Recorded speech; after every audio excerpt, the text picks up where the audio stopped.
Ouais, c'est bien, je vais aller voir.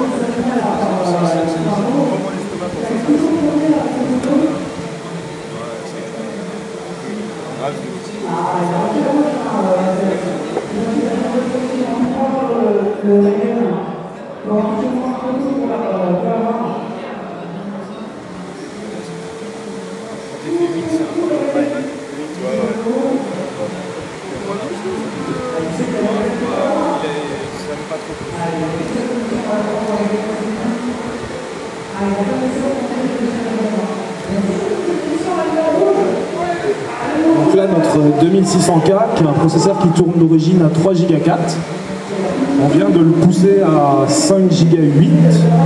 Ça n'a pas démarré, mais ça devrait, si on fait les choses correctement.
Donc là, en fait, on vient de démarrer Windows, donc un processeur qui a 3 Go 4 d'origine.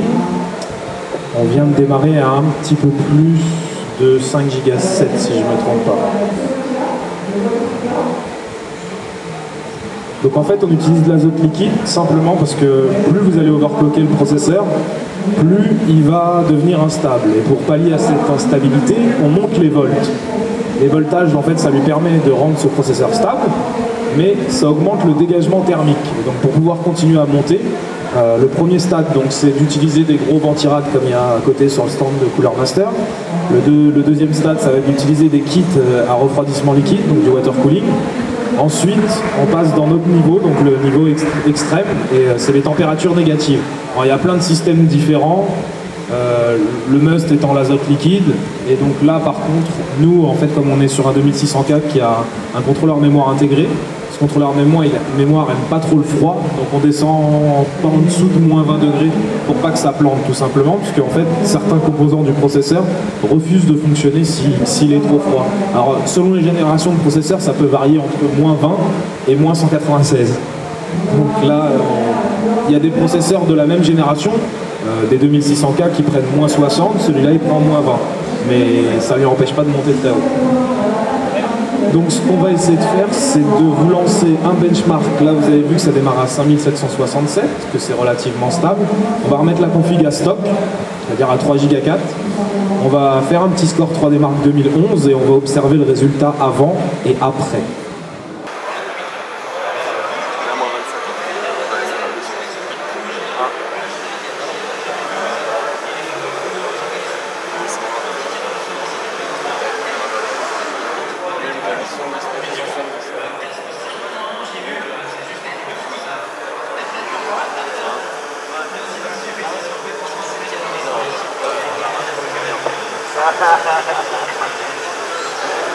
Non, ça vaut le coup.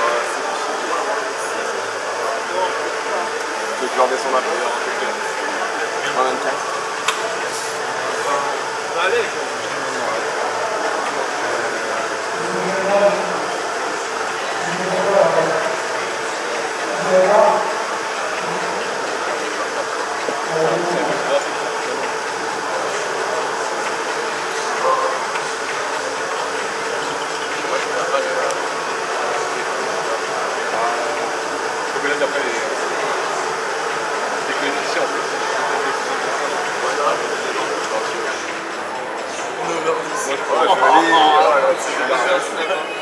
moi, c'est le contrôle, je m'en ai pas de le faire. C'est pas que on a fait la question.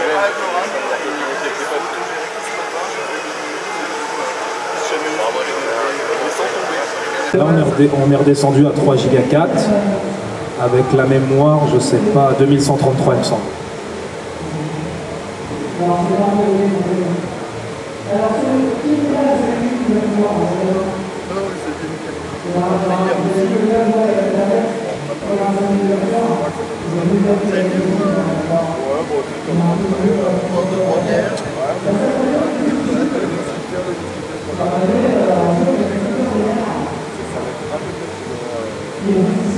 Voilà, donc on est à 3510 MHz. Il y a le speed step et le turbo mode d'activer, je ne sais pas si vous connaissez. Certains d'entre vous doivent le connaître. En tout cas, c'est une technologie d'Intel qui, quand vous n'utilisez pas le processeur, baisse la fréquence. Et quand vous l'utilisez, l'overclock naturellement, en fait, sans que vous y touchiez. Vous voyez, normalement, il est à 3 Go 4, on le voit ici. Et là, on vient de voir qu'en charge, il était monté à 3500. On va le faire travailler un petit peu pour voir la fréquence. Donc là, ouais, 3510 en fréquence max, en fonctionnement maximal. Donc maintenant, on va lancer 3D Mark 2011. La carte graphique, on l'a laissée à stock, c'est une 7970, donc un modèle overclocké d'origine par gigabyte. La boîte est là, se trouve là sur ma droite. D'ailleurs, la boîte de carte mère est juste au-dessus. On va essayer de voir le score donc, de 3D Mark 2011 que vous, par exemple, avec ce matériel, une fois acheté, déballé, installé, vous obtiendrez.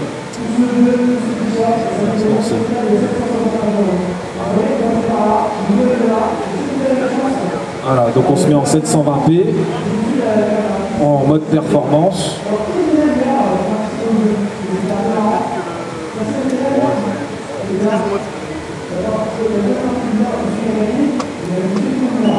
Donc voilà, en fait 3D Mark 2011, comme tous les autres 3D Mark, pour ceux qui ne connaissent pas, c'est un logiciel qui charge de tester les performances graphiques de la machine en utilisant tous les effets qui sont présents dans les titres, dans les jeux de dernière génération. Donc il y a de la télescellation, l'anti-aliasing, etc., etc.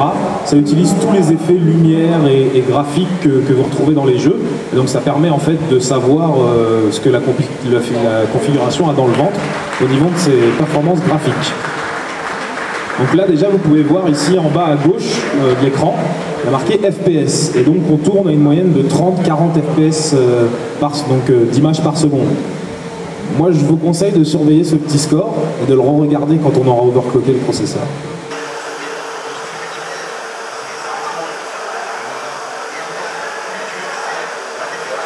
Mark 2011, comme dans tous les 3D Mark 2000, dans tous les 3D Mark, il y a différents tests. Là, il y a 4 tests graphiques et un test physics et un test combiné. Donc en fait, chaque test se charge d'évaluer une partie du système. Donc là, en fait, on est sur des tests qui se concentrent sur le GPU, donc sur le processeur de la carte graphique. Les deux derniers tests que vous allez voir ensuite, donc là les premiers et le deuxième c'est vraiment sur le GPU, et les deux derniers c'est vraiment sur la mémoire de la carte graphique en fait. Donc c'est des tests qui vont permettre de savoir ce que la carte a dans le ventre, comme je le disais tout à l'heure, mais aussi ils sont plus spécifiques parce que par exemple ce test-là, donc qui va plus jouer sur la mémoire, il peut vous donner une indication sur les performances que vous aurez par exemple quand vous montez dans les grosses résolutions, vu que c'est la mémoire qui joue dans ces cas-là.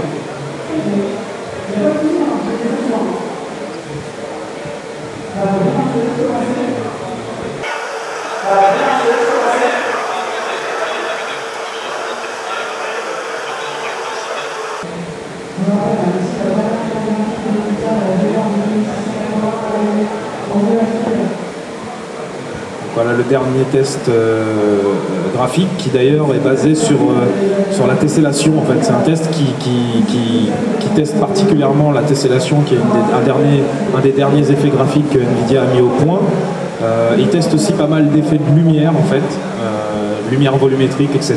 Donc tout ça c'est des effets en fait que vous allez retrouver dans n'importe quel titre actuel des jeux vidéo en fait.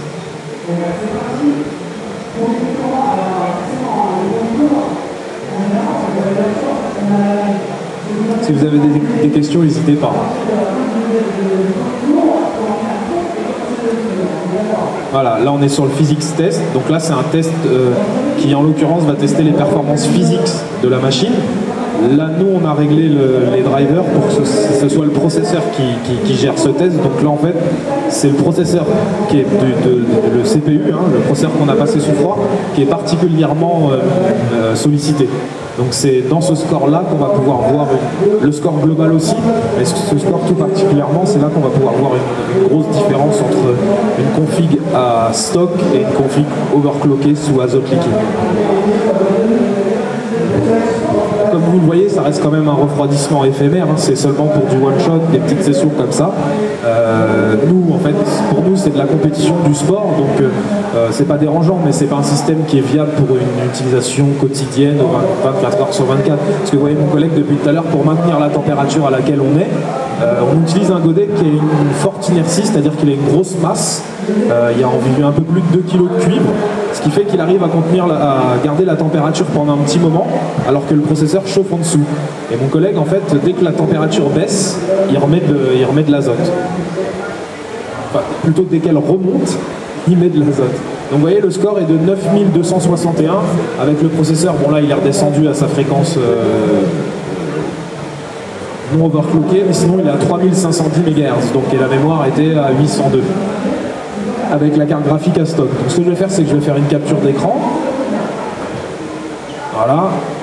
Et on va voir le score donc une fois overclocké. Donc notre score physique, qui je le rappelle comme je vous disais tout à l'heure, est basé sur les performances du processeur, est à 8913. C'est ce score qui va tout particulièrement augmenter.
Donc là, en fait, je viens de modifier la vitesse du processeur. C'est un processeur qu'on a testé tout à l'heure, enfin ce matin, comme je vous disais, pour un peu plus de 5800 MHz, sachant que le record sur cette gamme de processeurs sur le 2600K est à 6019 MHz, il me semble. Donc on n'est pas loin du record du monde. Sur ce processeur, donc, là, je viens de le monter à 5 Go 6. Vous avez une vitesse relativement stable, étant donné qu'on monte à 5008. Ça nous permet de ne pas planter devant vous. Et on va tester donc le benchmark à une fréquence de 5600. Comme je vous rappelle tout à l'heure, il était à 3510.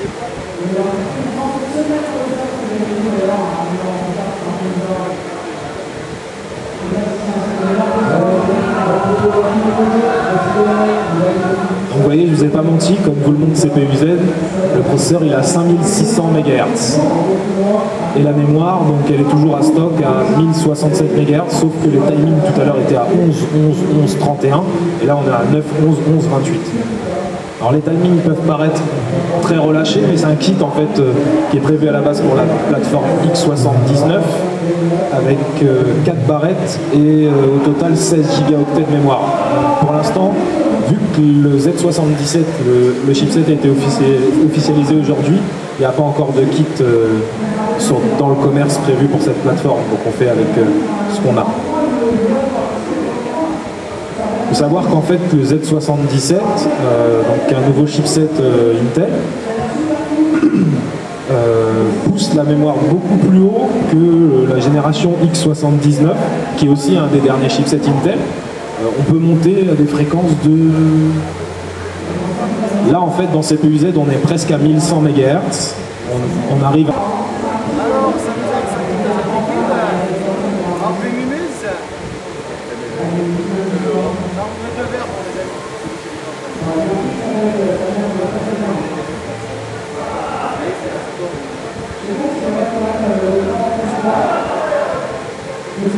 Déjà, vous pouvez voir le score. Tout à l'heure, ça bloquait à 44. Dès le début du test, on est monté à 46. Donc, c'est pas énorme sur des images par seconde comme ça. Mais en fait, vous allez voir le score final. Et sur le score final, ça va être assez impressionnant.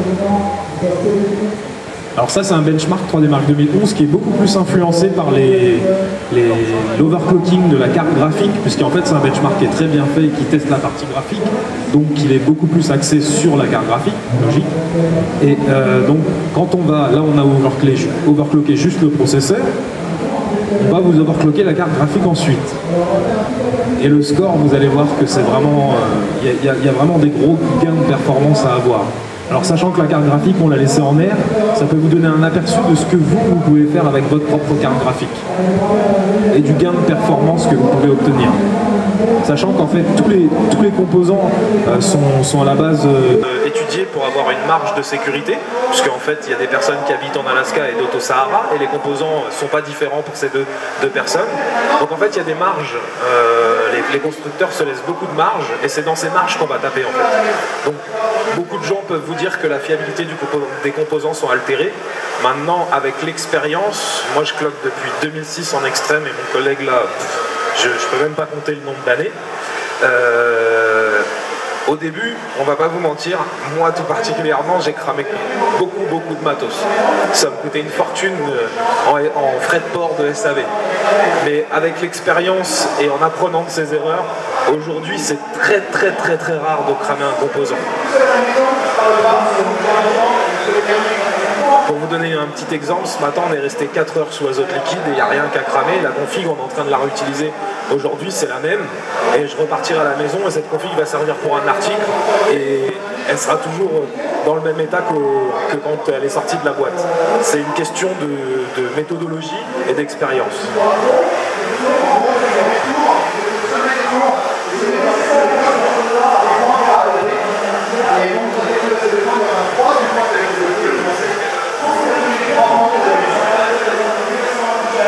Alors oui, mon collègue me fait remarquer que j'ai préparé la carte pour pouvoir passer sous azote liquide, parce que vous ne montez pas ce système de refroidissement comme ça qu'on appelle un godet à la place du ventilateur comme ça sans rien toucher.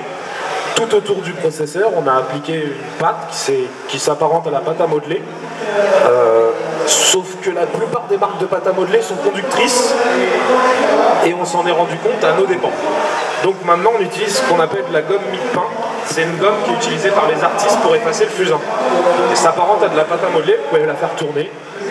Et avec cette pâte, donc on la dispose un peu partout autour du processeur pour éviter la condensation de rentrer en contact avec les composants électroniques qu'il y a sur toute la carte. Et donc avec cette isolation, ça nous permet de pouvoir rester quelques heures sous froid, sous des températures négatives, parfois même moins 180 degrés, sans avoir de problème. Donc voilà, le score après overclocking simple du processeur. Donc on est passé de 9261 tout à l'heure à 10 000 quelque chose. 10 027. Donc je vous disais tout à l'heure, le score processeur. Donc on a mis le test physics, on a réglé les drivers pour que ce soit le processeur qui soit sollicité. Vous voyez tout à l'heure le score physique c'était de 8913. On était à 3500 MHz. Maintenant, après overclocking, on est prêt à 13 000 points pour une fréquence de 5 GHz. Donc vous voyez, il y a vraiment un gros gain de performance. Alors comme je vous disais, comme c'est un benchmark qui est très affecté par la partie graphique, on n'a pas gagné énormément de points sur le score final. Ça peut paraître un peu dérisoire. Maintenant, là, on va essayer d'overclocker la carte graphique, sachant que là, ça risque de planter parce que je ne l'ai pas testé du tout. C'est aussi ça l'overclocking extrême et l'overclocking tout court. C'est beaucoup d'essais, beaucoup d'erreurs, beaucoup de plantages pour arriver à stabiliser au final et être assez stable pour pouvoir lancer ces fameux benchmarks. Donc là, sur la carte graphique, on va voir ce qu'on peut faire.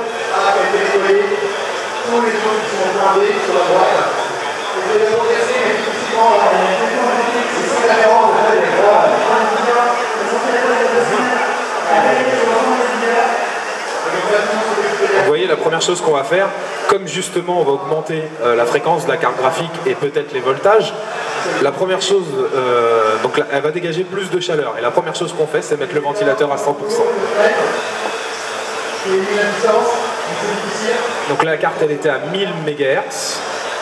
On va tester 1150, ça devrait passer. Plus 20%. Ouais, ça devrait le faire.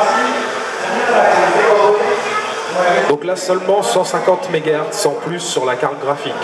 Donc là vous voyez elle est restée en air. Comme je vous disais, c'est quelque chose que vous pouvez réaliser chez vous. Vérifier après la stabilité de la carte graphique, c'est pas compliqué, hein. Vous lancez votre jeu, par exemple un jeu comme Crysis 2 ou d'autres. Il y a des logiciels aussi comme Furmark qui permettent de tester la carte graphique en conditions réelles, c'est-à-dire que ça sollicite la carte graphique autant et même plus qu'un jeu le ferait. Donc si par exemple vous overclockez votre carte graphique et que derrière vous arrivez à passer Furmark, il y a de grandes chances qu'aucun jeu ne fasse jamais planter votre carte graphique.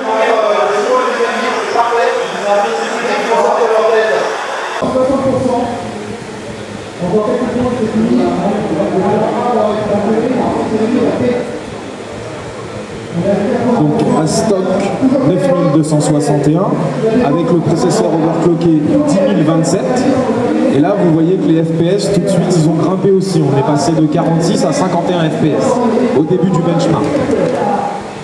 Donc là, le score physique qu'on a vu tout à l'heure ne bougera pas de presque 13 000. Par contre, le score graphique des 4 tests graphiques va largement augmenter. Alors, comme ça, vous allez me dire, ça sert vraiment que pour le sport, pour les performances, etc. Mais mettons, je vous donne un exemple classique.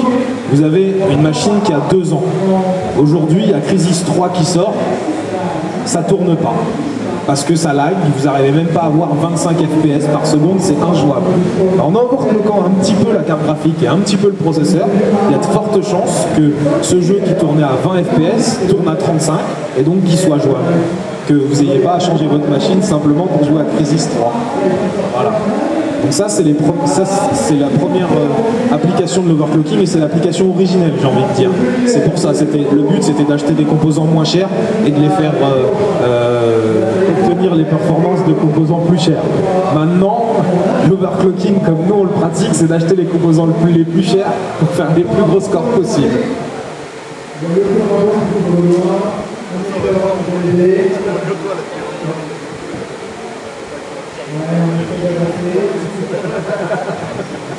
fait, je vais la rendre un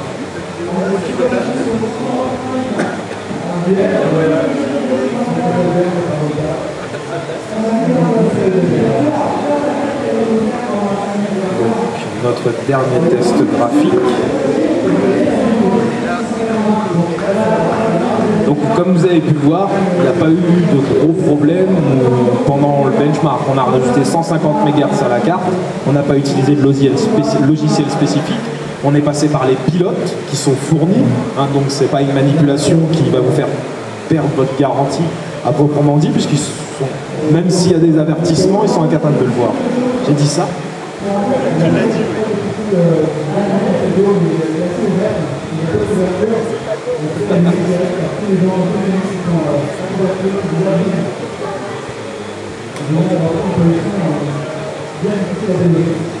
Mon collègue est en train de faire des belles bêtises. Il y a l'azote liquide, c'est à moins 196 degrés. Donc. Et l'effet sur le corps humain, c'est le même qu'une casserole d'eau bouillante à 100 degrés, c'est-à-dire que ça brûle. En fait, comme le liquide est à moins 196 degrés et que votre corps est à 37, il y a une couche qui se forme entre les deux. Et en fait, avant que ça commence à imprégner votre peau et à vous brûler, vous avez quelques secondes, comme il est en train de vous le montrer, ça vous brûlera pas tout de suite comme ça.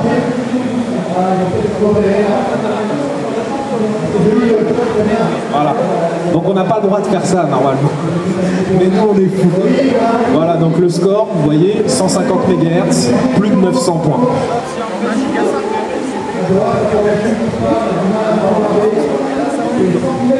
On n'a pas touché à la mémoire vive, on a juste touché au processeur de la carte graphique. Et donc on a gagné plus de 900 points. On va regarder où est-ce que ça a augmenté.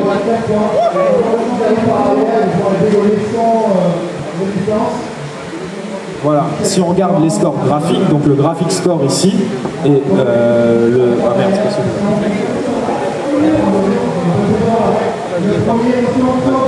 J'ai pas pensé à screener tout à l'heure en fait.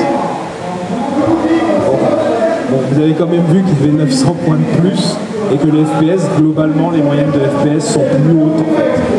Donc on peut continuer comme ça hein, pendant longtemps. Le but c'était juste de vous montrer qu'il y a vraiment un gain de performance à avoir derrière l'overclocking conventionnel. Après nous, le but en soi, donc c'est ce score de 10 976. Nous en fait sur le HWBot, vous voyez j'ai mon portable qui est, enfin vous ne le voyez pas mais j'ai mon portable qui est à côté. Et systématiquement quand on se fait des sessions comme ça de benchmark, on va comparer nos scores avec les scores du bot, donc de hwbot.org, pour voir notre classement. Et le but, c'est de faire des records du monde, donc d'être premier sur le global au monde. Et après, en fait, il y a différentes catégories, c'est-à-dire que là, on a une 79-70, on peut prendre la première place sur 79-70 sans pour autant que ce soit le record global mondial. Voilà, c'est-à-dire que quelqu'un d'autre avec une autre carte peut avoir fait un meilleur score, mais on aura la première place sur ce score-là. Et en fait, pratiquement toutes les parties d'un ordinateur s'overclock. La carte graphique, la mémoire vive, le processeur et la carte mère. De moins en moins la carte mère, mais ça s'overclockait à une époque. Voilà, donc si vous avez des questions, n'hésitez pas. Si vous voulez voir quelque chose en particulier, demandez-moi. Et puis, je pense que j'ai fait le tour. Au niveau de la consommation électrique, là j'ai vu que ça montait à 500 watts. Ouais, alors en fait, il y a 110 watts que tu peux retirer, c'est mon portable et les deux écrans. Voilà. Donc là, oui, c'est la consommation de toute la plateforme. Et comme on montrait, je sais pas si je dois dire ça, mais il n'y a pas besoin de 1600 watts. Voilà.